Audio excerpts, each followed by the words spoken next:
So, what I got here is the SCHRADE Manila folder, and looking on YouTube, I really wanted to review before I bought this knife. That kind of looked over every little bit in detail because, you know, balisongs are of course not as popular as regular folders, and I ultimately decided to pull the trigger on it, because it seemed that people seemed to like it enough, a bit of a blast from the past 80s style balisong, and I'd never really owned anything that's, exactly proper, and forget buying a Benchmade or any of the other super expensive brands, but, I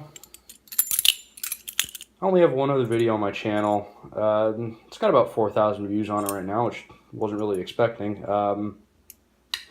So I figured, why not? Why not do it again? I'm not really in the habit of making videos, but I am pretty happy with this. But I think there are some things that I would have liked to know, or I would have liked to see before, and I want to go over those. So first, I just want to say that I think the blade is fantastic. On a forum, I read that the grind is incredibly steep, and if you can see that right there, that profile, it is crazy steep. So this is not much of a slicer, and also, if you see how thick this has to be close to, 5/32, maybe a little bit, sorry about that, sorry about my dirty table, maybe a little bit thicker than that, somewhere between 5/32 and 3/16. And, this has been out for a while, and as most people know, steel is D2. We have cast stainless handles, and now the casting, as you can see here, they did a fairly okay job at radiusing. You see right here, we kind of get a bit of a bevel on the side. Now that's not too big of a problem, honestly.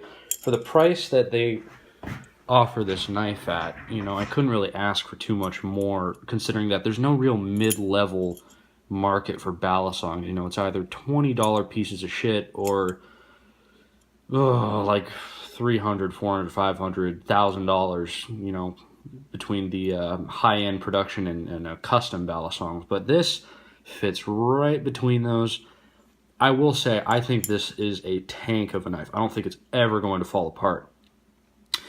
But it does have some QC issues that set it apart from the its $300 counterparts. Now, would be like a cheap cutlery lover, but if we look here, we can see that the stamp for SCHRADE USA is very, very good. But if you look on the blade, you can see that it has little pits. I don't think it's pitting for by rust. I think it's just, maybe the blades get thrown in a pile before assembly or something along the production line happens where you see we get these little, if I can get that glare out of the way, those little scuffs and marks.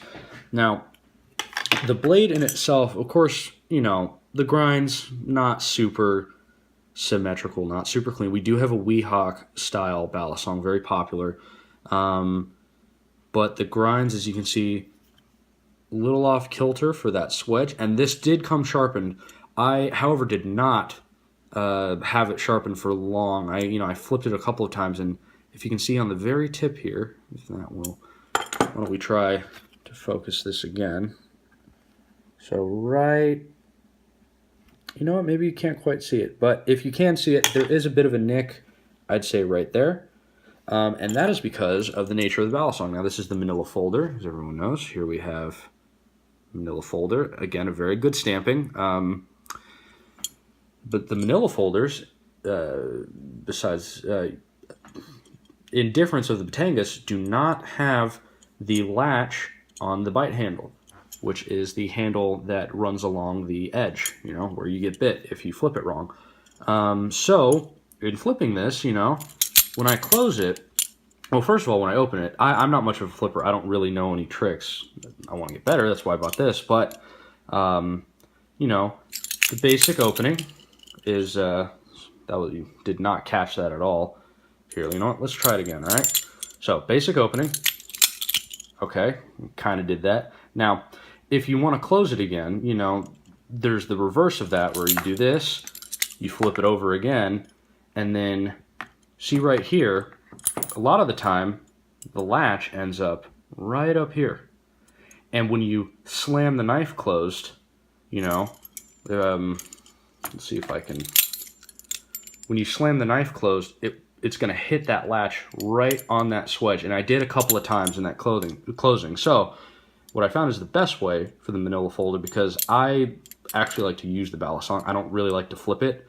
I like the knife for being a knife.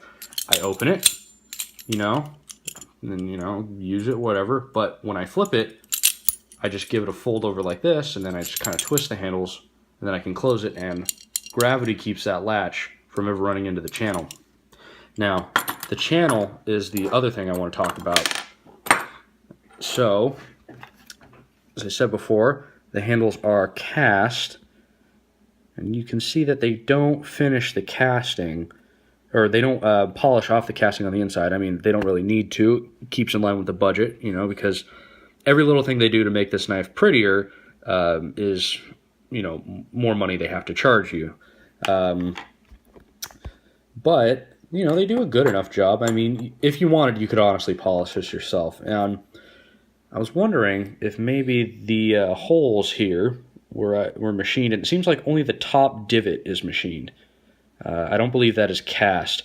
It seems like, if we can get a better look in here, the channel holes, you know, to lighten the handle, still have those casting marks. I'm not super upset about that. Doesn't really matter to me. Like I said, I don't think this is, you know, the pretty balisong that you buy because, you know, you really like its looks. And this is either a nostalgic purchase, or you've never had a balisong before and you really want one, but you can't afford anything like a Benchmade, but you don't want to buy crap. And so I think its role here is just to be big, beefy, old, but a lot of fun. And I will say that it is incredibly heavy.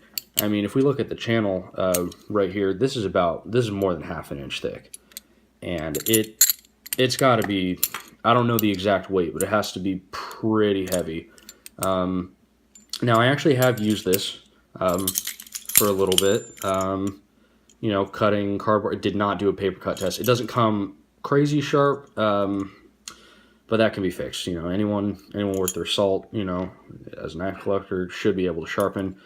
Now, if any of you know CMFTW Knives, or Big Kitty FTW on Instagram, he is a very talented knife maker, and he has a video on a blade replacement where he took out the pins. Also, this is pinned. It is not torque screw, so this will loosen up on you, but I wouldn't worry about it. And he rock welded the blade, and he said it came out something like 56, something kind of stupid low for D2, something that honestly really should not be. I haven't really found that to be the case. For this one, it seems to last much longer than something that's 56 HRC, Rockwell hardness. You know, it seems to cut fine. It's probably maybe just a notch above 56, maybe 57, 58, which isn't bad. That's a very usable blade.